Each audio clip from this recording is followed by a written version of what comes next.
We are very pleased to welcome Alison here this morning to talk with us about wading in the sacred task of confronting white privilege.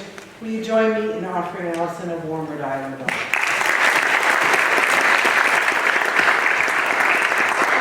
Gosh, how's my sound? And my voice? It's all good?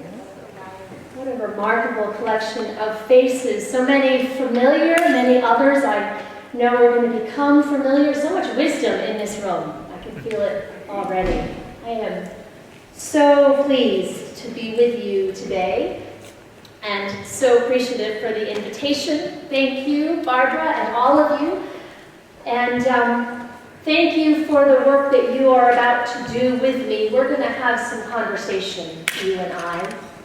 And I've been looking forward to this for weeks. So friends, I invite you to take a deep and spirit-filled breath. Right down from the base of your lungs all the way up.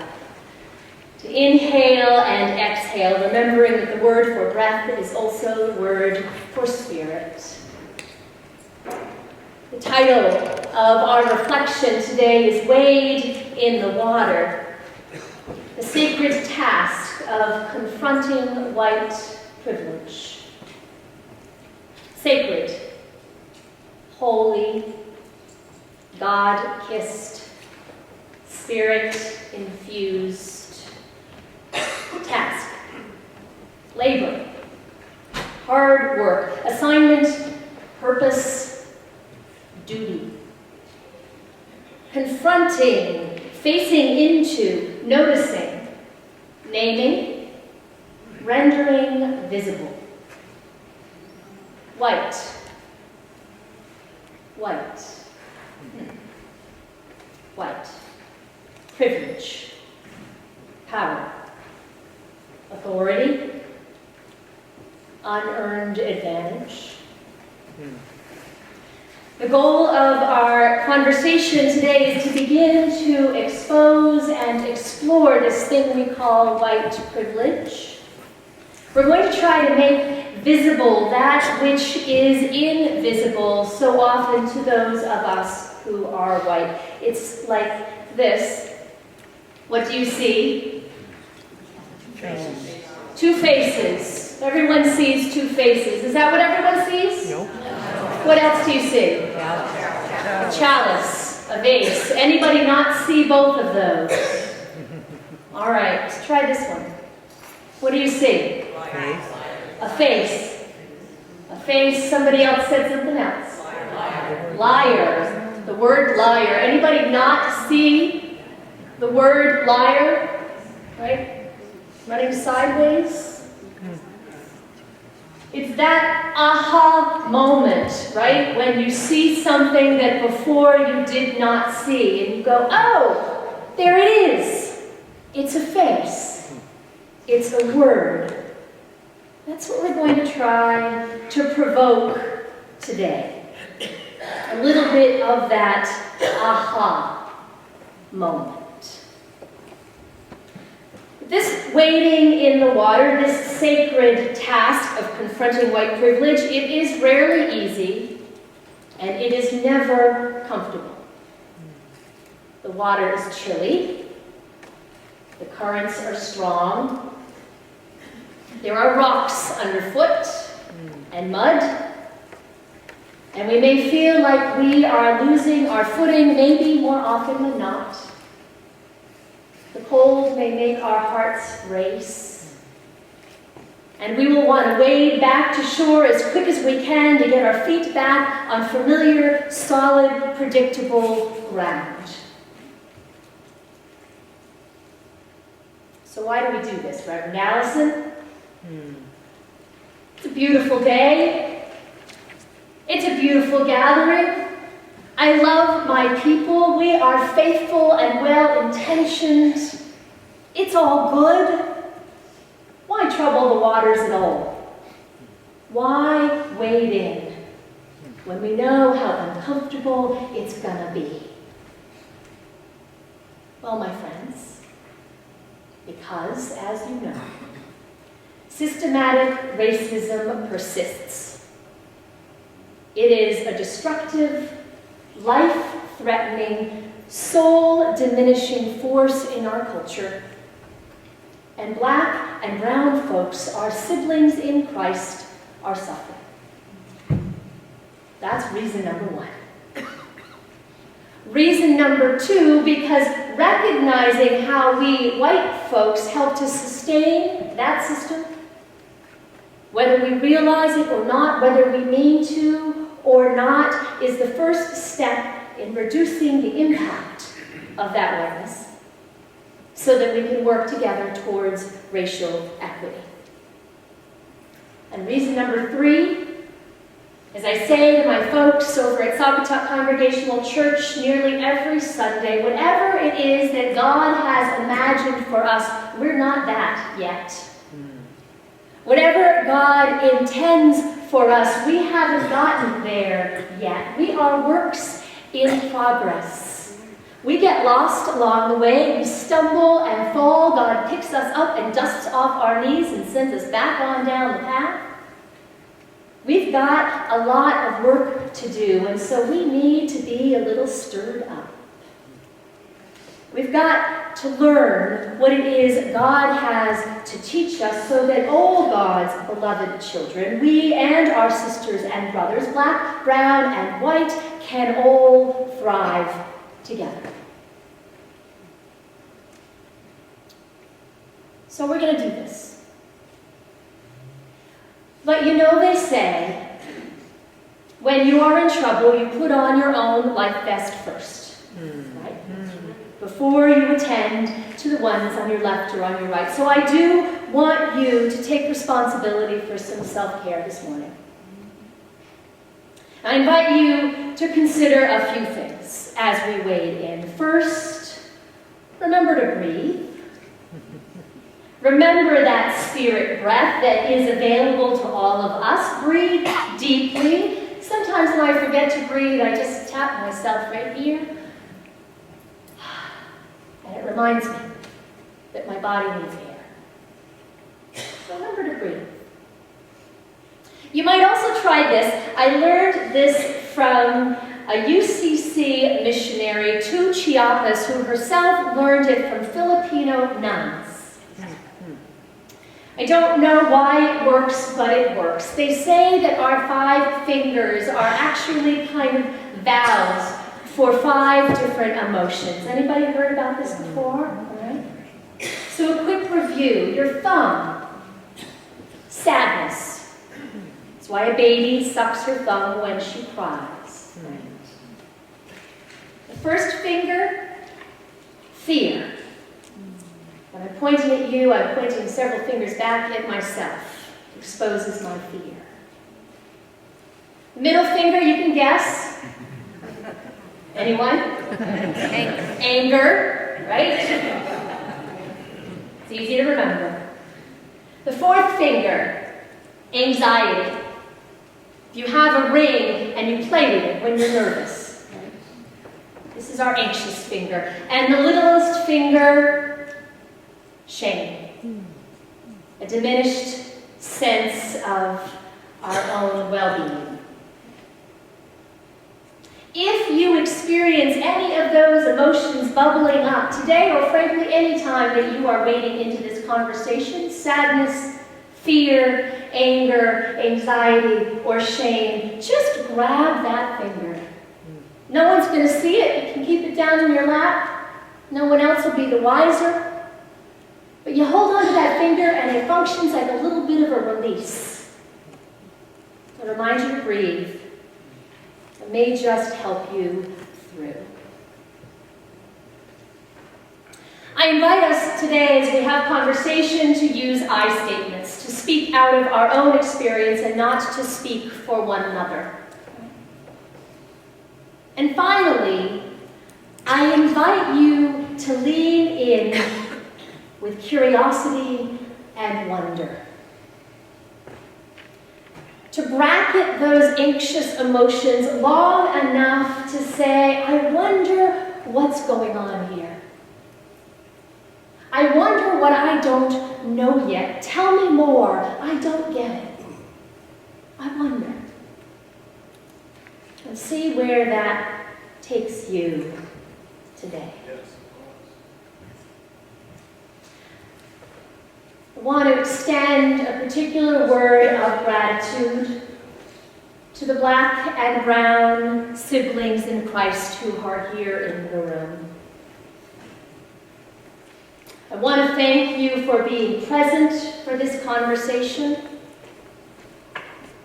I pledge not to ask you to do our work for us today. I thank you for your patience and for your righteous impatience, for the ways that you may choose to contribute or not. I thank you for bearing witness. And I trust that there is a word from the Holy Spirit for all of us. So we will lean in and listen for that word together. Can I get an amen? Amen. All right. Come, Holy Spirit. Come. So who are we? God's people. Who are we? Who am I? Barbara graciously introduced me a little earlier, lifted up that I am a daughter of New England, a daughter of the United Church of Christ, twice a PK squared. Besides the color orange and walking through leaves, I love chocolate eclairs, homemade ice cream, farmers markets. I love diversity. And I hate getting things wrong. Almost anything, really. I prefer to know what I'm talking about, which is why I find this work so very hard, and so very necessary, and so transformative. I am your co-learner. We are leaning in together. How about you? Who are you? I invite you to grab a pen or a pencil or a piece of paper. Everybody, I didn't see anybody move just now. This is not rhetorical. Did I mention this is going to be a conversation this morning? I'm going to need you, or I'm going to be twiddling my thumbs. Piece of paper, a pen or a pencil. While you're finding your tools, once you have them, do this, if you would. Number 1 through 10. And then write, I am, 10 times. Number 1, I am. Number 2, I am. Number 3, I am. Like that. 10 times. Once you've done that, I invite you to complete each of those sentences. I will not require you to read your lists out loud. I may ask you to reflect on what you've done, but these lists are for yourself. Take a moment and write your 10 I ams.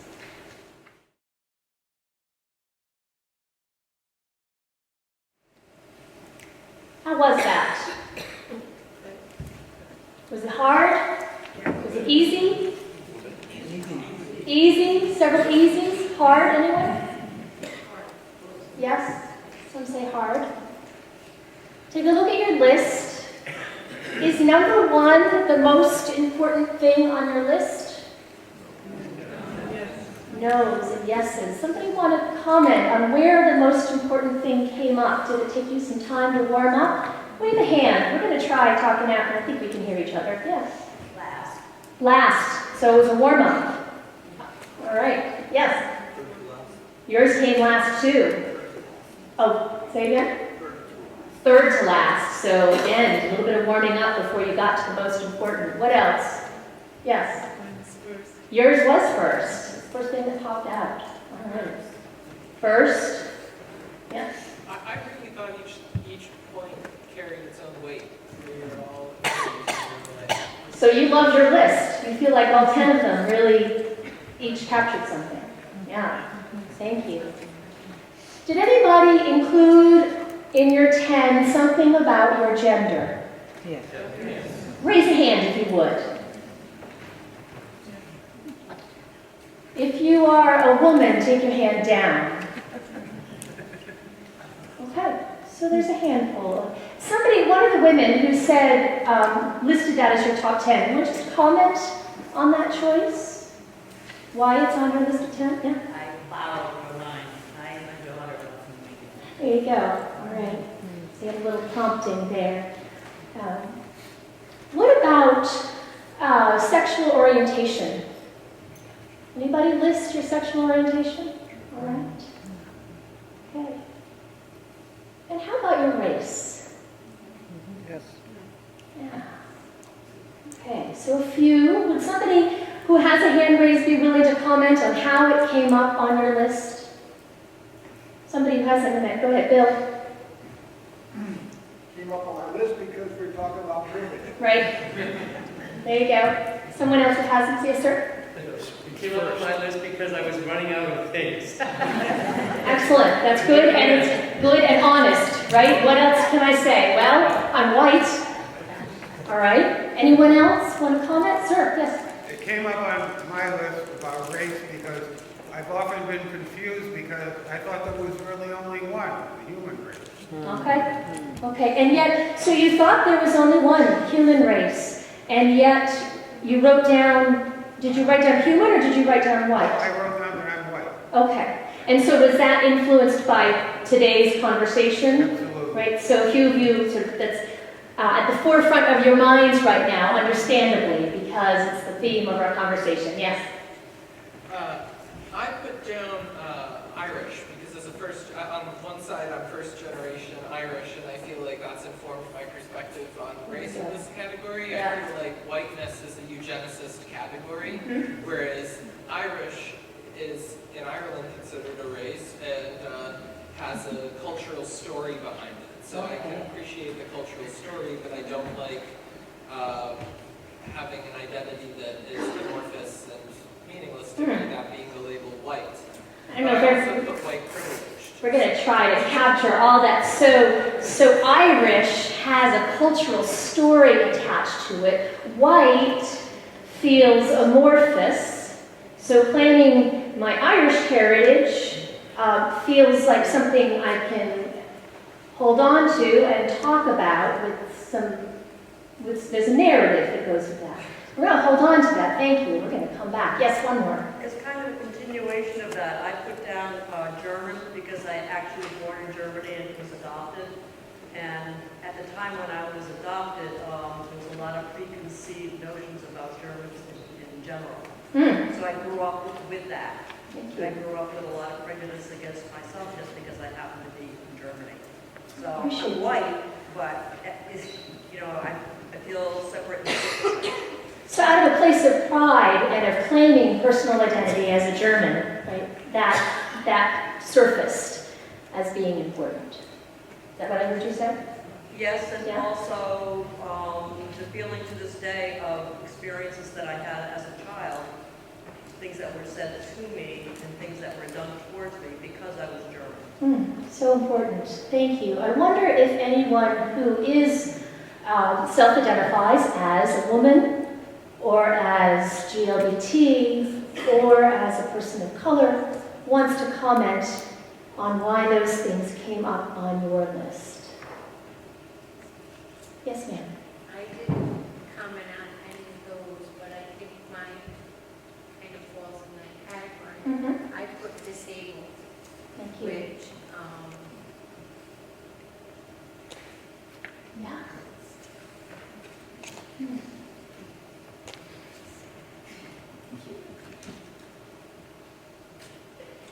she was saying that sometimes she can't go to the bathroom because she physically can't get in. Did you want to say more about that yourself? All right. Did you all hear, right? No. Her particular disability sometimes prevents her from getting into a bathroom. So it impacts her in a very concrete, daily way. So it shows up on her list of 10. Did anybody include on your list of 10, I am able-bodied? One in the back. All right. So here's what's often true. And in this conversation, it's a little bit orchestrated this conversation, you know the theme of the day. But it's much more common for folks who are in non-dominant categories to claim those identities. It's more common for a woman to write down, I am a woman, than it is for a man to self-identify as a man. It's more common for a person who is struggling with a disability to say, that's part of who I am, than for one who is able-bodied to think, to list, able-bodied. And it's more common for Black and brown folks to name their race as part of their identity than it is for white folks to write that down on a list. This is observation number 1. Being part of the dominant group means not having to think about identity, i.e., if I am male or white or heterosexual or able-bodied, it just goes without saying. Here's an example.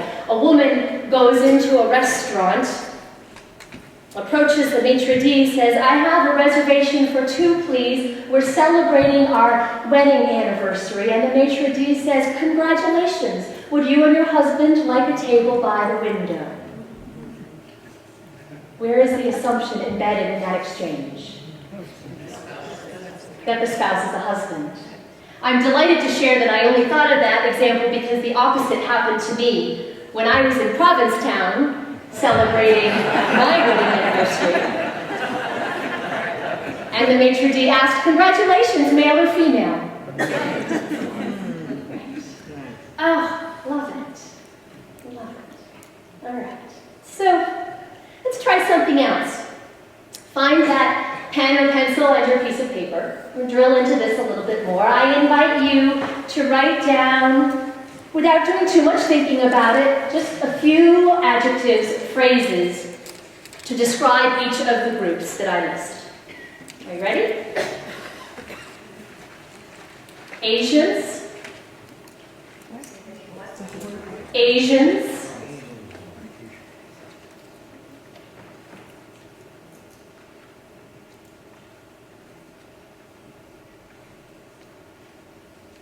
Non-white Hispanic.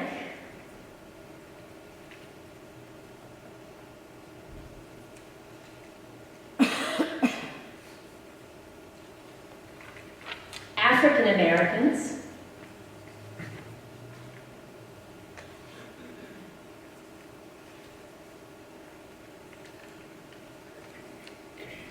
Arab.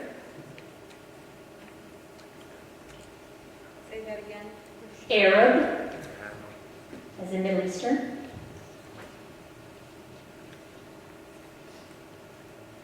Native American.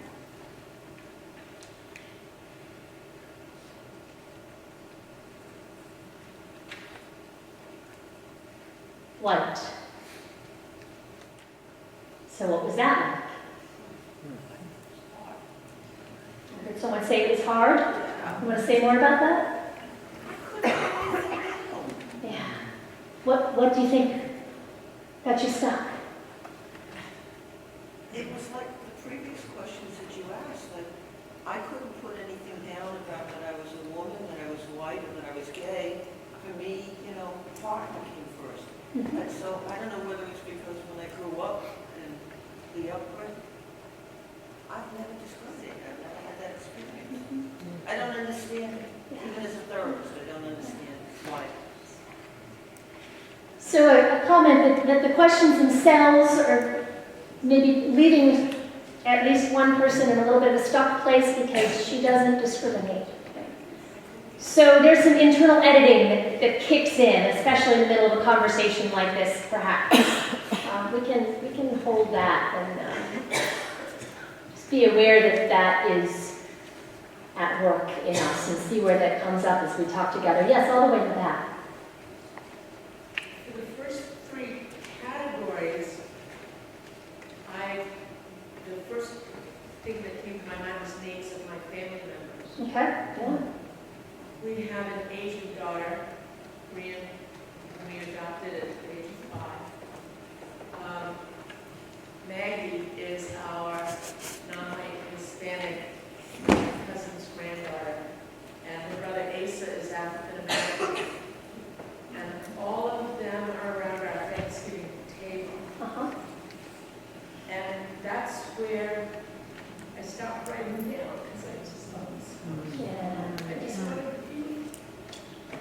very personal connections with those first three, and that, yeah. And I got to meet at the end being white, but I don't know any Arabs or Native Americans by name. Mm. That was the learning. Thank you. Yeah. It's just noted that there were people that she knew by name in some categories and not in others, and that she thought about that. Yeah, Dan. I found it difficult. I think the hardest part for me was I wasn't liking the words I was writing. Right? You know, I wanted to edit them, Uh-huh. but I was just throwing them down there. And thinking now, looking at the list, there's actually very, very few positive words I wrote down for any of them, including white. Mm-hmm. And what does that mean? Yeah. Right.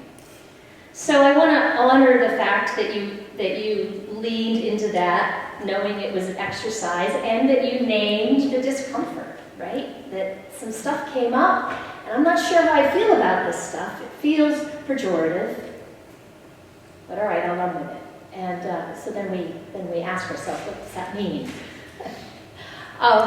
With the white in particular, what did you write down for white? Privileged. What else? Dominant. Dominant. Diverse. I heard something over here. Conglomerate. Fearful. Fearful, as in whites are. Fearful. Thank you. Yeah. I had written privilege, but I crossed it out and wrote in unconscious. Unconscious. Yeah. Thank you. Yes, sir. Mine was rather a specific cultural and economic. We have so many nice buildings and cities and universities here in southern New England. Just never mind the rest of the whites in the world that might control cotton fields or gold mines. We made fortunes not only in slave trading ships, but whale killing ships and fur seal. We owned and operated the whole fleets. So some economic privilege over generations. Y'all are so, you've been thinking about this stuff. Have you been thinking about this stuff? Because I feel like you've been thinking.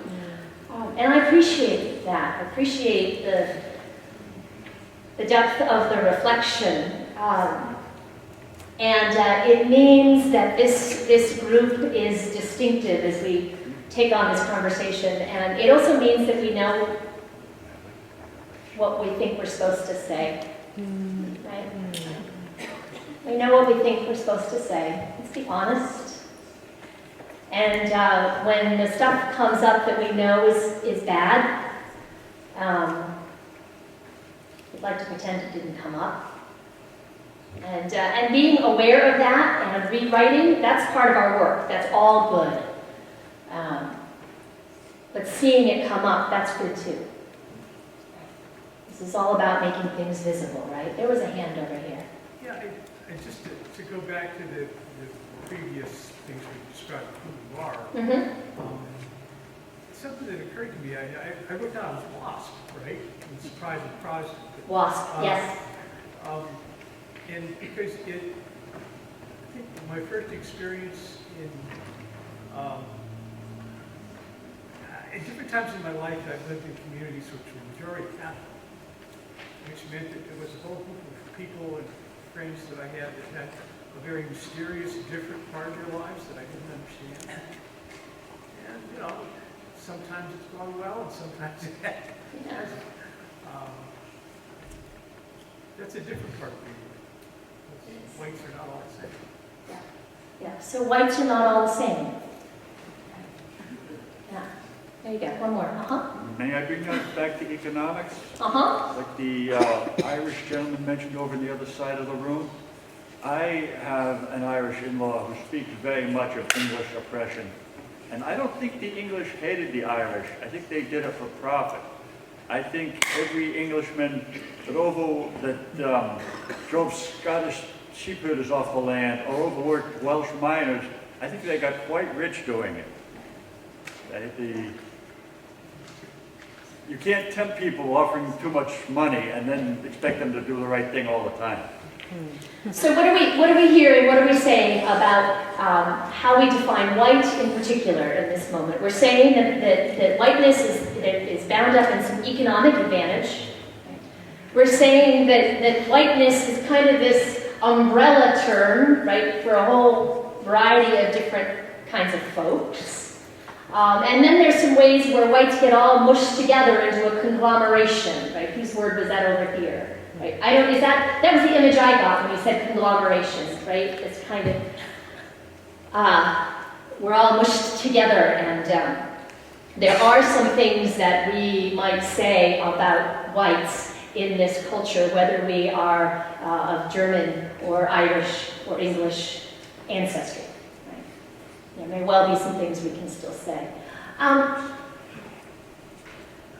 So here's my next observation, and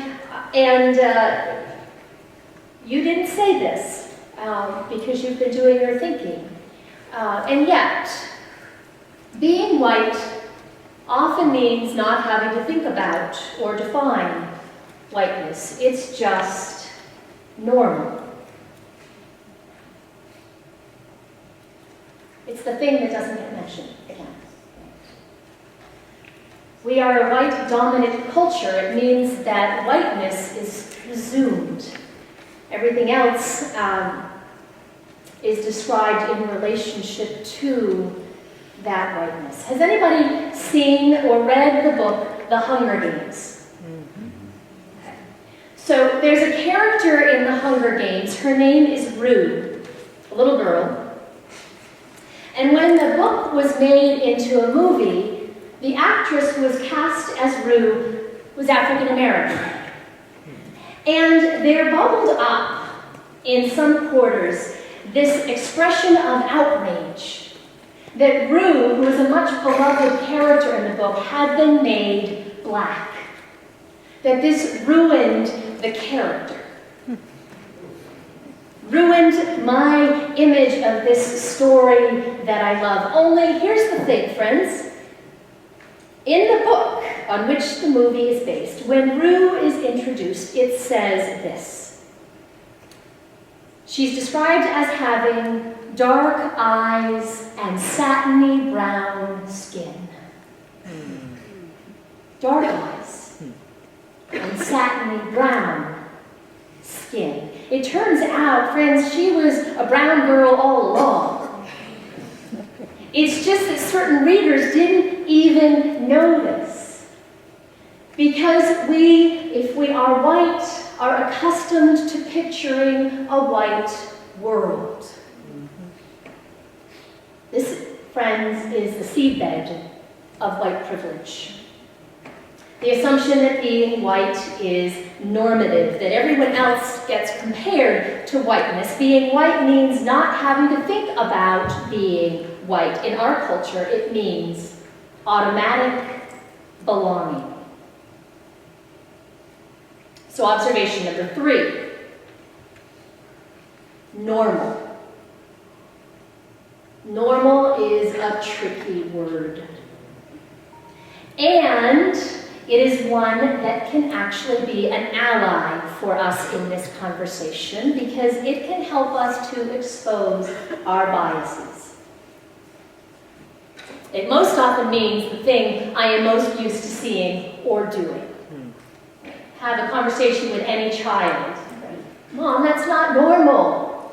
Everybody has pizza on Friday nights. Why do I have to eat chicken? It's just what we're used to. And when we catch ourselves thinking in terms of what's normal, that can be for us a little red flag. An opportunity for us to pause and say, well, wait a minute. What does that really mean, normal? What does your congregation consider to be normal music? Right? And then you have your special Sundays. And on the special Sundays, what kind of music do you play? Tell me if you have any special Sundays where there's different music. Somebody raise a hand and tell me about it. Yes, ma'am. On All Saints Day, we have a lot of jazz music. Yeah, right? When all the saints go marching in. Anybody else? What's the special music? Yeah. Groundhog Day, where anyone who has a pulse can bring their instrument and play in church. Okay, so then it's about the different instruments, which means what's a normal instrument in worship? The organ. Right? It's not worship if there's not an organ, because that's what's normal. Anybody else? Yes? Martin Luther King Sunday. Martin Luther King Sunday. Yeah. Now, I'm trying to remember what comes just before Martin Luther King Sunday in my congregation. I think that often in the lectionary, it is actually one of the baptism texts, which always inspires me to want to use songs like Wade in the Water, which we'll sing later today. Right? And when I propose that, I get a little bit of pushback because I get told, yeah, but the Sunday after that is Dr. King Day, and we're going to be using that music there. So, 2 weeks in a row, that's an awful lot of not normal music. Are you with me? All right. So, whiteness, normal. We're talking about the way that whiteness gives us privilege. We've already tossed that out a couple times, but let's unpack that a little. I wonder if you've heard this one. If you have, hold back and let the others figure it out. All right? A father and a son are in a horrible car accident. The father is killed. The son is rushed to the hospital, but just as he's about to go under the knife, the surgeon says, "I can't operate. This boy is my son." Explain. Y'all are too good. Did you hear that? All right, if you didn't hear it, don't repeat it. Let me see if some others are kind of living with that. So who else? What have you got here? I thought that the doctor was his other father. All right? Yeah, what about in the back? You said it's his mother. All right? Anybody else trying to work that through in your head? Where did you go originally? Anybody who hasn't heard it before? Did it bring you up short? I gotta tell you, my family, my boys and my husband, who frankly are having these conversations with me all the time, were stumped. And it's true that the first place people go these days when they're solving it is they say, well, it must be a gay couple. Well, okay, cool. You know, points for thinking that it could be a gay couple, but what else is going on there? Couldn't be a woman. Friends, I know people who labor over this riddle. And so it's the godfather, maybe it's the stepfather, maybe it's the grandfather, but he raised him like a father. It was an alien. Anything else is more likely than that the surgeon is a woman. Now, you can tell this story also by saying that the mother is killed and the daughter goes to the hospital, and in the ER, the attending nurse declines to help. And you can see what happens there. Expose a little something.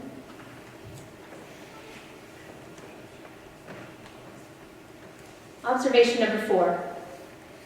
Having privilege means you can reasonably expect to be able to do the things you want to do. Because you look the part or you fit the bill. Of course, a man can be a surgeon. That just makes sense. So when the man goes to medical school, he already has an unearned advantage because he looks the part. On the other hand, what do we say to young African American girls who want to go into the field of mathematics and work at NASA, say in 1962. Has anybody seen the trailers for this film? It's coming out in January. Mark your calendars now. It's called Hidden Figures. 3 African-American women. An incredible story about Katherine Johnson, Dorothy Vaughan, and Mary Jackson. They are 3 brilliant African-American women who did, in fact, work at NASA, who served as the brains behind one of the greatest operations in history, the launch of astronaut John Glenn into orbit in 1962. Now, my only hesitation in sharing this story and inviting you to see this film is that it happened in 1962. And it can be tempting to say, man, were they backwards in 1962? So I had to give you an alternative. Has anybody seen the movie Zootopia? Raise your hand if you have not seen the movie Zootopia. All right, Barbara, Libby, the next thing you all need to do as a conference is have a movie night. It's an official assignment. Zootopia is a story about the animals who have overcome their barbaric ways. The carnivores no longer hunt and eat the herbivores. They all live together in apparent harmony in the city of Zootopia. Except that there are some underlying biases that persist.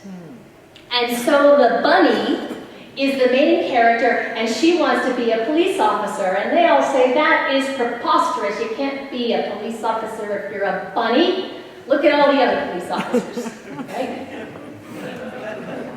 Her partner, it turns out, is a fox, and in my favorite bit of humor, the workers at the DMV, the Department of Motor Vehicles, are all sloths.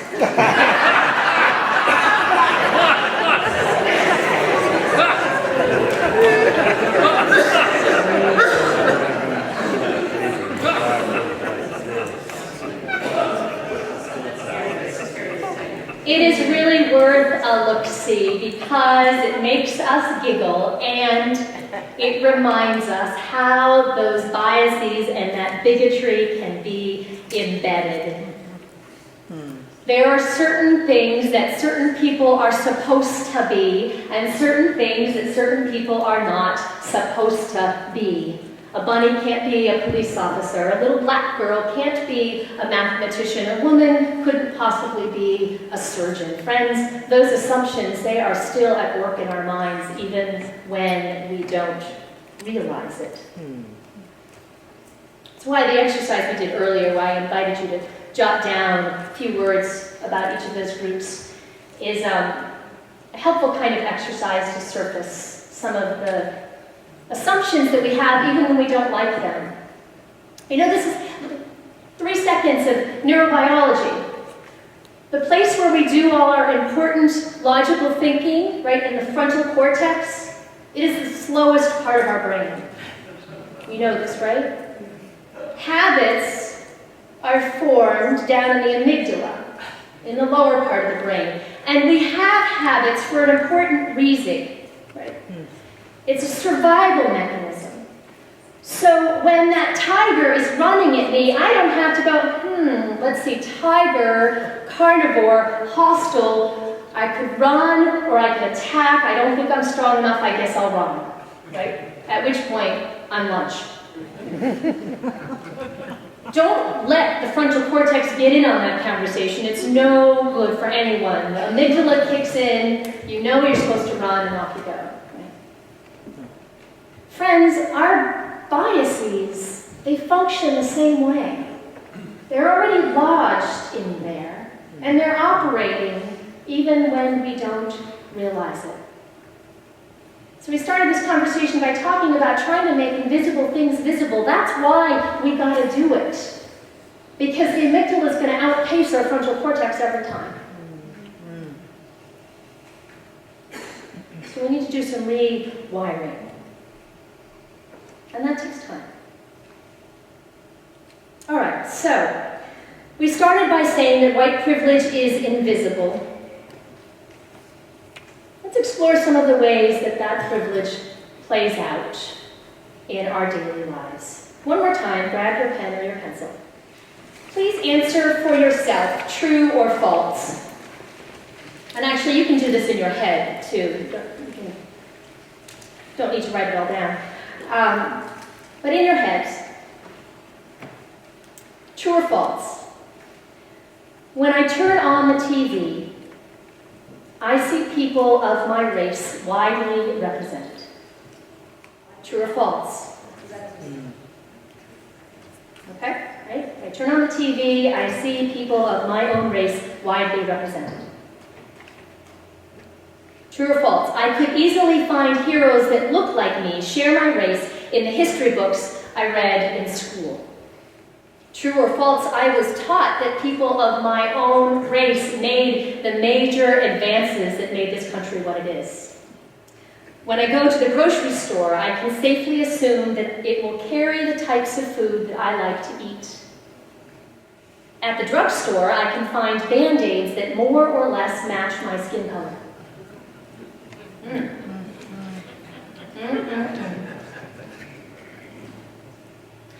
If I needed help, I would trust a police officer to assist me.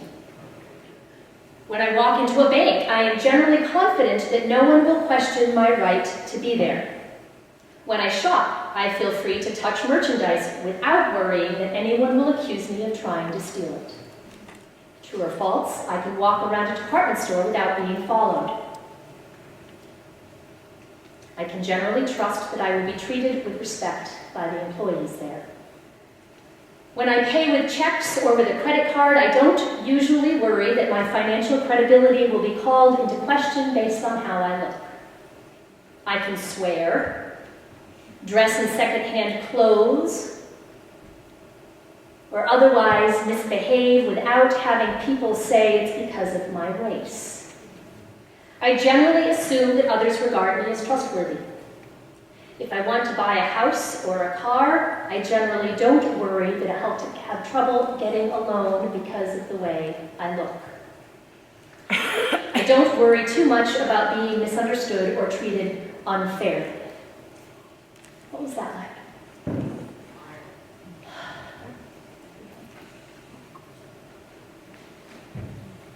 What was that like? Yes. It gave me a feeling of sadness and of shame because they're all true for me. And yet I know only too well that it is not like that for everyone. So feelings of sadness and shame, and an awareness that though it was true for you, it's not true for many, for everybody. Yeah. I just want to honor that honesty. Thank you. Yeah. I thought they were all true except two, where my otherness was wrong. Ah, thank you. Was heroes when I was growing up were white and other such folks. And I'm not misunderstood. You know, I'm too emotional, which I'm sure translates somehow or other to the fact that I'm a woman. It's kind of a code. The rest of these I felt were true, and I felt lucky. That doesn't mean that I don't want that for everybody. I don't feel shame. I feel lucky. So recognizing that most of those things apply stirred up feelings of being lucky and wishing that everyone else would have those same advantages. Also, there are different kinds of otherness that surface here, right? So being a woman meant that there were a couple of false statements. Is that a hand in the back? Yes, sir. Yeah. There was only one true that I put down, which was the one about the grocery stores, that I will often find something that I would like to eat there. That's because I like to eat anything. There you go. Thank you. Everything else was false. Thank you for sharing that. I appreciate it. Yeah. So we've got some almost all falses and we've got some almost all truths. Yes, ma'am. I was just going to say, I think it depends on the individual who's waiting on you as well. One of the gentlemen you mentioned, dear me, good to see you be hostile to everything. So it's the individual, their personality, and it may not be you. And it's just the way that they are, and they should not be in those positions where they have to wait on people, but they're there. And I think that makes a lot of sense as well. So there's a naming of the human dynamics in every situation, the fact that you can just have employees who are grumpy all the time, and it may or may not have to do with who you are in individual circumstances. And certainly, in any individual encounter, it can help us to navigate the encounter if we occupy that place. If we acknowledge this person may just be feeling grumpy today. It's called attributing positive intent, which they may or may not deserve, but which can help the relationship. It's also about how you dress. It's also about how you dress. Say more about that. If I go into a bank, say, or buy a car, and I have a sweatshirt, jeans, maybe have multiple needs, I'll look very differently. Okay, so even those of us who are white and have privilege may have different experiences depending on where we are, what we wear, how we behave. Yes, sir. Well, to bring up Standing Rock again, a very clear and direct example of white privilege was that the majority of clergy who showed up for one day, the 524 of us, meant the majority were white. And it was pointed out by a speaker at the Sacred Fire Camp that said, well, we're thankful for the clergy for showing up, bringing their status as clergy, and also their whiteness, because there has been no attacks or violence on the camp today. Right? Did you all hear that? That the clergy who gathered with the water protectors over the last few days were many of them white clergy, and as they gathered around the sacred fire, one of the Sioux speakers thanked the white clergy for their presence because there had been no violence since they had arrived. A measurable reduction in violence, a shift in the way that the police behave towards the water protectors because of the presence of those white clergy. That's vivid. That's vivid. Thank you. So this list includes some from the original list and some questions inspired by an article written by Peggy McIntosh. Many of you may have heard of Peggy McIntosh, who in 1988 published a famous article called Unpacking the Invisible Knapsack. Her list, which includes at least 40 questions, surfaces the fact that privilege, like disadvantage, is unearned. Just by virtue of being white, I can shop without being harassed.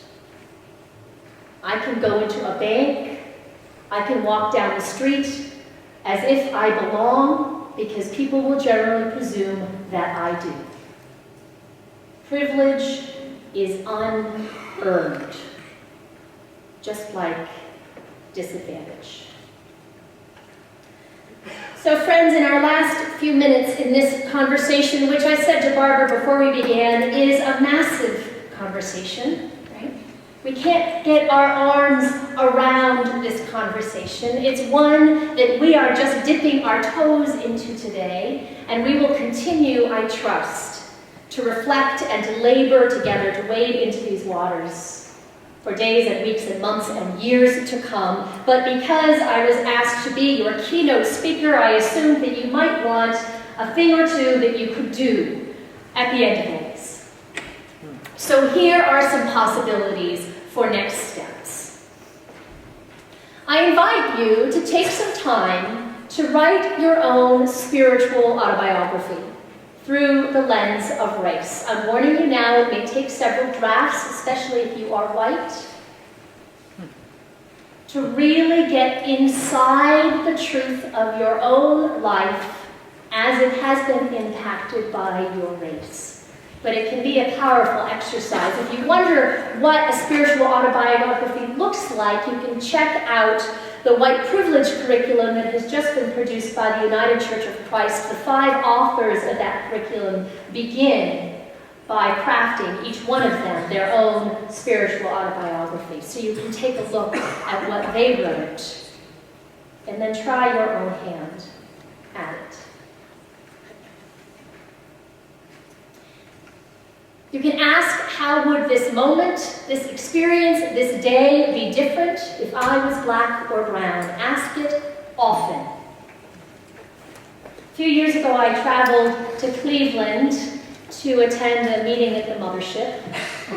And I was running late because I usually am, and I didn't have time to get out any cash before I got on the airplane, and I said, that's okay, I'll get to Cleveland Airport, they'll have ATMs, I'll take out some cash so I can get a ride to the hotel. And when I got off the airplane, I found the ATM, I put my card in, and it was rejected. And I put it in again, and it was rejected, and there was something wrong with the ATM, and I was stuck. So I thought for a moment, and then I picked up my bags, and I went down to the exit where all of the hotel shuttles gathered, and I went up to the driver, and I said, hey, I don't have any cash. Here's the thing, I was late, it's not working, I need to get to the hotel. If you drive me, I promise you, I'll go inside, and I'll get the cash, and I'll pay you as soon as you drop me off. He said, fine. I climbed on my shuttle, I got my ride to the hotel, he waited for me while I went inside and got the cash and paid me. I wondered then, and I continue to wonder, if I had been an 18-year-old black male, whether the shuttle driver would have done the same. I heard a no way. I tend to agree. I invite you, and this is not on the bullets, but you could write this one down, to become a student of whiteness. Become a student of whiteness. Don't let this conversation stop here. There is a project, interestingly, called the Whiteness Project. WhitenessProject.org has a collection of videos, the most recent all by millennials, young people who are white or multiracial, reflecting on how they understand their own white identity. It is, in some ways, them doing a little bit of that spiritual autobiographical work for the video camera. It's fascinating. I commend those videos to you and the ongoing work of studying whiteness. Notice whom you trust, whom you turn to, who you listen to whom do you give the benefit of the doubt. I actually think this may be the crux of the matter. After Michael Brown was shot and killed by a police officer in 2014, among the tweets that came my way was one by Ta-Nehisi Coates. I didn't know him at the time, but he's become a prominent cultural critic, a commentator on the condition, the lives of African Americans in this country, and his tweet goes something like this: racism is not so much about who I hate as it is about who I am inclined to trust.